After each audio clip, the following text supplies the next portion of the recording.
चंद हफ्तों से जो स्टेटमेंट्स महाराष्ट्र के सरकार के मिनिस्टर्स और चीफ मिनिस्टर तरफ से आ रहे हैं उसको देखने की जरूरत है। और सबसे बड़ा प्रोवोकेशन तो वो सत्ता में है, गवर्नमेंट में है, और गवर्नमेंट प्रोवोकेटिव स्टेटमेंट्स दे रही है। और बड़ा अफसोसनाक है, आप देख लीजिए पिछले 4-5 दिन पुराना स्टेटमेंट उठाकर देख लीजिए, तो ये वो खुद प्रोवोकेशन किए और उनको इस बात की अपनी जिम्मेदारी का एहसास भी नहीं है कि वो मंत्री हैं, मुख्यमंत्री हैं। और दूसरी बात यह है कि आपने कई तस्वीर किसी बादशाह के बनाकर जलाए पूरे महाराष्ट्र में, कोई रिएक्शन नहीं हुआ, तो आपको तकलीफ हो गई।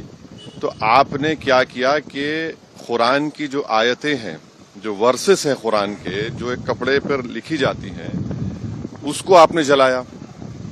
और जब ये हरकत हो रही थी तो उसी वक्त जाकर मुकामी वहां के जो मुसलमान और हिंदू लोग थे जाकर कंप्लेन किए डीसीपी को कि इसको रुकवाइए, देखिए ये जो कपड़ा है जिसपे कुरान करीम के आयतें लिखी हैं, वर्सेस लिखी है, मत करिए। जलाया गया, एक्शन नहीं लिए। उसके बाद शाम में ये सब चीजें हुई। मैं उसका कंडेम करता हूँ वायलेंस का, मगर इसको टोटल देखिए आप कि जो स्टेटमेंट्स एमिनेट हुए हैं, जो स्टेटमेंट दिए गए हैं मिनिस्टर्स की तरफ से, अभी भी दिए जा रहे हैं, भाई आप रूल ऑफ लॉ को फॉलो करिए ना। आप तो भारत के संविधान पर आपने ओथ लिया है, तो आप कैसे प्रोवोकेटिव स्टेटमेंट्स क्यों दे रहे हैं आप? भाई मुझे कोई चीज पसंद नहीं है, आपको कोई चीज पसंद नहीं है, तो कोई भी अपनी नापसंद का इजहार कानून को हाथ में ले करेगा क्या? ये देखने की जरूरत है। तो ये बहुत गलत हो रहा है, सरकार की जिम्मेदारी है, ये सरकार की गलती है, इंटेलिजेंस की फेलियर है। उस जगह जहां से महाराष्ट्र के मुख्यमंत्री आते हैं, और ये जो वायलेंस हुआ है हमारे केंद्र मंत्री के घर के करीब है पूरा, ये बड़ी गलत बात हो रही है।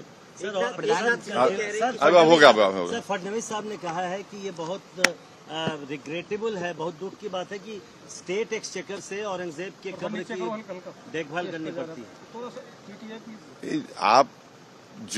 आप सत्ता में हैं, आपके जो आइडियोलॉजी है उसको बाजू रखिए।